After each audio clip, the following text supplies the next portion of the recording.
You had to make your own entertainment. And they had, everything was organized. And we actually had a radio that would receive BBC. And was that allowed? no, it was clandestine. And they'd swapped for the parts, and with German guards, you know, that wanted those American cigarettes.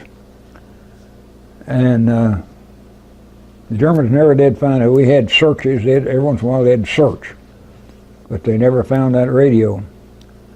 And they actually published what they called a newspaper, about 8.5, 11 by, typed on both sides, sometimes 2 pages. And whoever was in charge of the radio would print or type up the newspaper, and they were able to slip that from compound to compound. It was primitive living, I'll say that. But the American soldier boy in those days he had an indomitable spirit, except in the worst of times he'd find something to laugh about.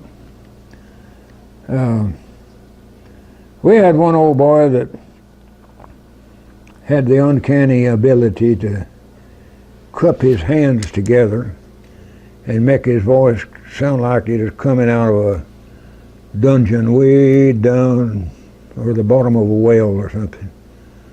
And every night, about time the lights went off, he'd get out in the hall and he'd say, "It's 100-year war."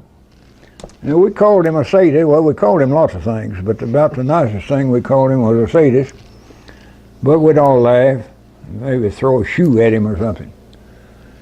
And it was funny, but in the bad times when we was cold and hungry, it wasn't so funny, but he just never missed a night. And we had lots of things to laugh about. You think I should tell about the bet that when the war was going to be over? Sure. Huh? Yeah, go ahead, tell us. Well, there was 2 old boys, and you might say one of them was an optimist and the other one was a pessimist. This was back in the fall of 1944. And the optimist, he'd say, "The war will be over by Christmas." And the pessimist said, "No way, there's no way the war will be over by Christmas."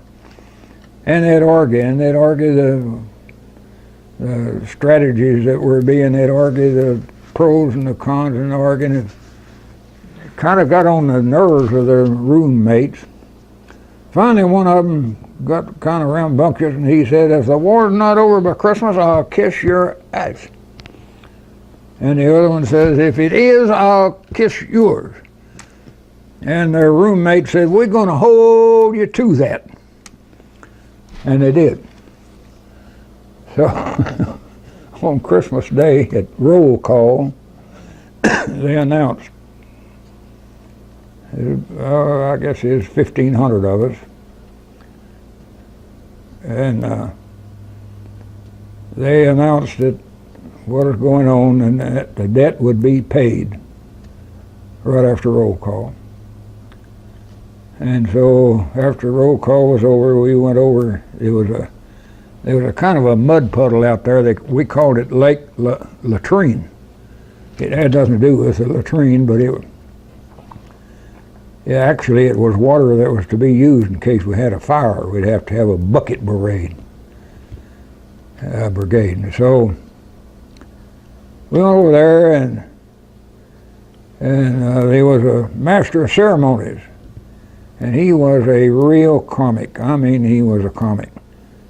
So he started out, he says, "Now, gentlemen, the purpose of this meeting is to demonstrate standard operating procedure, standard accepted operating procedure for brown nosing in this man's army.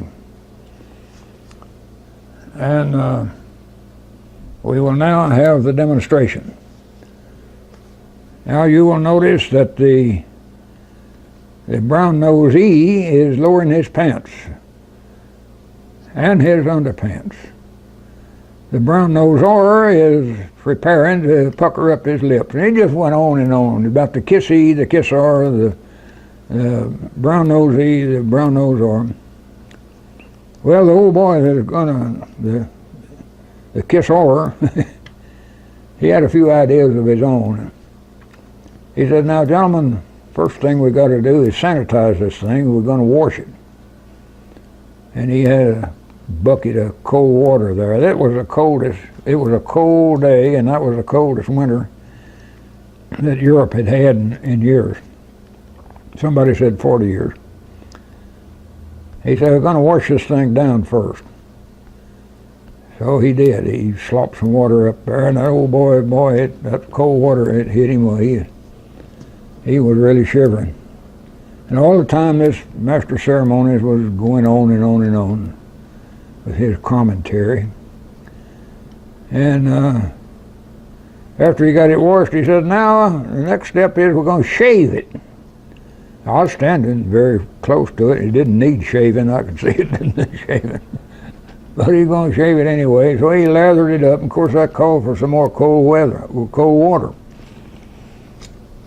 Well, the kiss E, he says, okay, I surrender. You don't have to go any further.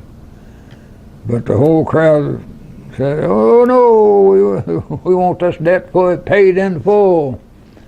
And everybody was laughing. So after he got it shaved, he had a towel and he draped off a little spot over kind of the side. And draped it off kind of like a surgeon might drape off the site of an incision. And he leaned over, and I guess he gave it a little smack, but at the same time, he kicked that old boy and his pants were down. He almost kicked him right into Lake Latrine. And of course a mighty roar of approval went up. Those old boys would do anything for a laugh. We had talking about Lake Latrine, let me tell you about the latrine. It was a pit dug in the ground, and about I can't remember, 10 or 15 holer privy, you might say. And of course that thing would fill up. The Germans had a horse-drawn wagon with a tank on it. And we called it the honey wagon. They'd come in and they'd drive the wagon up to there, and they had a kind of a rigid hose that they'd drop down into the pit. And I don't know exactly how it worked, but somehow or other they'd set off an explosion in the tank, which would force all the air out and create a vacuum or suction. And it would suck the honey out of the honey pit. And if you happen to be seated upon the throne when that explosion went off, it was quite an experience. I'd see old boys. Well, it happened to me, but just like I say, this was a new compound, so we're getting in new arrivals all the time.